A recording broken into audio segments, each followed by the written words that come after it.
Kailan pa po kayo nagkaalitan dalawa? Ano ba? Sinabi ko. Ipanag-iwalay. Congratulations po. Meron kayo 5 na buhay. Nasa probinsya po. Nasa probinsya. Bicol. Kamustahin niyo po. Sige po. Huwag po kayo atras kasi hand-plate yung sarili niyo. Ba't niyo po? Binabati ko po yung mister ko nasa probinsya, Bernardo Celestial po. Bakit po siya nandun kayo nandito? Nagsaka po. Nagsasaka. Kailan pa po kayo nagkaalitan dalawa? Ano ba? Sinabi ko. Ipanag-iwalay. Congratulations po. Meron kayo 5.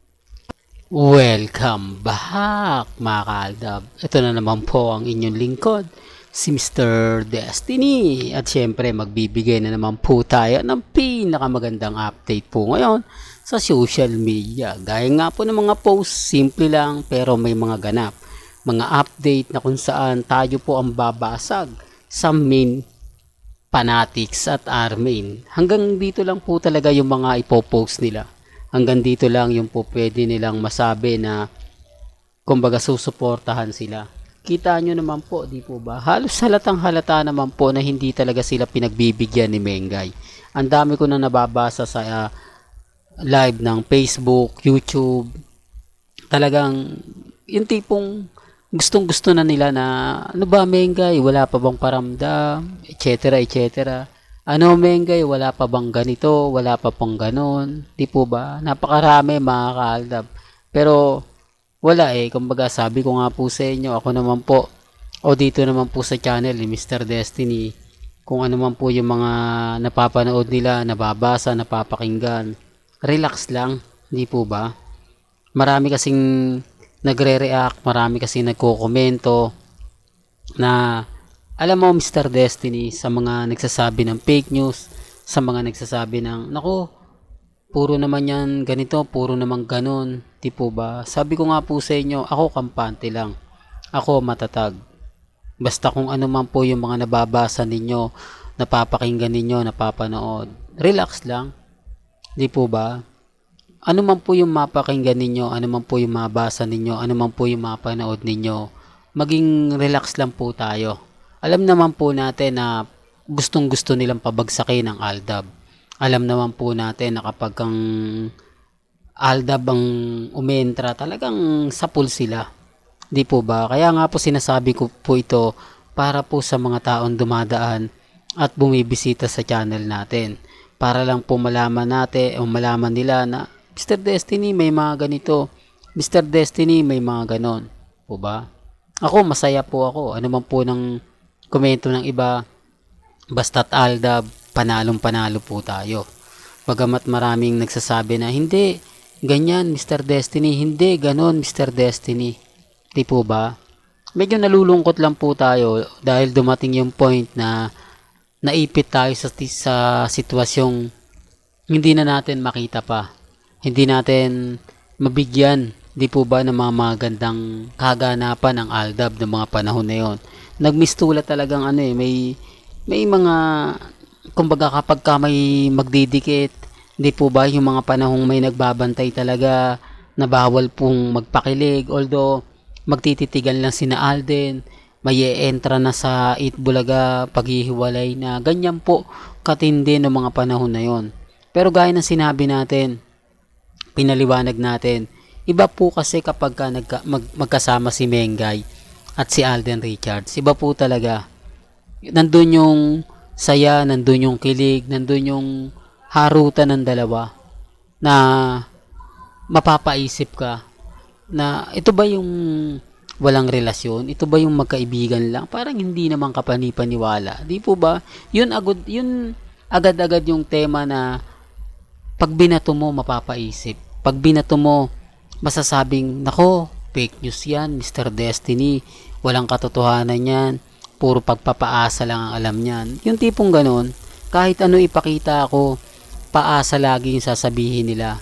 Kung ano yung update ko, sasabihin nila na, naku, throwback lang yan. Puro throwback lang yung pinapakita ni Mr. Destiny. Lahat ng mga sinasabi niyan, hindi totoo. At delulo, kulto. Ang masakit yun, delulo, kulto.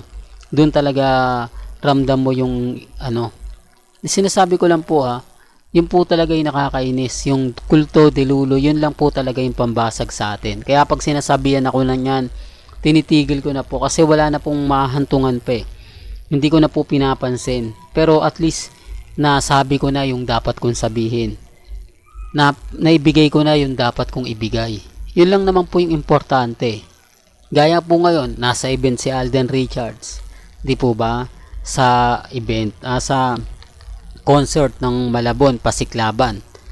Malamang gabi na pupunta si Alden Richards siya, mga 8 na o kaya 8:30. Pero sabi nila 7 pa raw po magsisimula na. Pero depende pa rin po yan dahil siguro mga 2 kanta lang ang ibabato ni Alden Richards doon. Pero gaya ng sinabi ko, masayang masaya na po yung mga taga Malabon.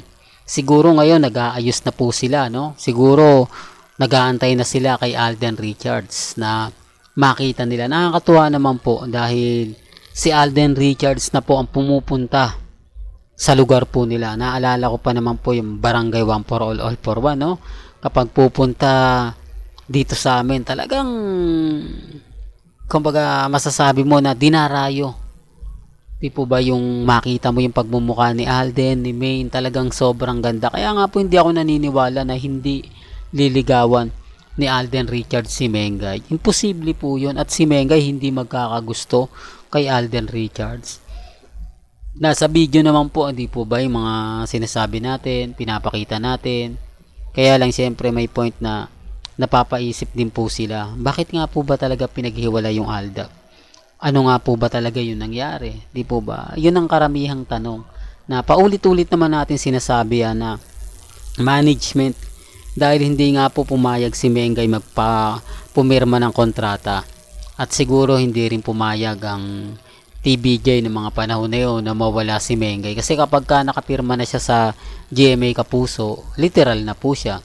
Wala na siyang magagawa kapag ayaw ng management, di po ba? Gaya ng kay Alden, nung tinanong siya ni Sharon, tinanong ni Bossing, nasan si Richards?